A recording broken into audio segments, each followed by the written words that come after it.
Balbinos. Seda ettevõtet teavad vast kõik Eesti jäätise ja paljude teiste külmtoodete austajad. Kas teadsid, et Eesti esimene jäätisemeister oli Evald Rooma? Talle on pühendatud jäätisesari Onu Eskimo.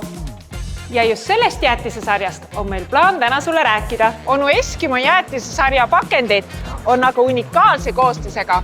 Koguni 50% sellest on valmistatud juba käibel olnud plastist. Onu Eskimo sarja pakendites on kasutatud juba 50% sellist plasti, mis on turult tagasi toodud. Ehk siis tegelikult hoiame me kokku aastas kusagil 6 tonni esmakasutusplasti, mis kaalub sama palju kui 2 jätsiabiautot. Ja mis pole vähetähtis, nagu paljudest teistest toodetest kasutab Balbino ka Onu Eskimo sarjast ainult Eesti kord.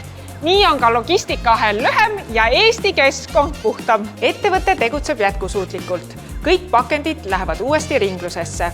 Keskkond on Balbino kui toidutootja jaoks A ja O, sest lisaks eetikale mõjutab see piima kaudu otseselt toorainet, tooteid ja tarbijate tervist. Balbino keskkonnateadlikkus on olulise tooraine kakao puhul tunnustatud Rainforest Alliance'i ja palmiõli puhul Certified Sustainable Palm Oil märgistega. Need kinnitavad, et tooraine pärineb jätkusuutlikult majandatud allikatest. Ja nüüd ei pea me end enam tagasi hoidma, sest võte on tehtud. Ma söön ühe jäätise. Loomulikult selle, mis enim keskkonda hoiab.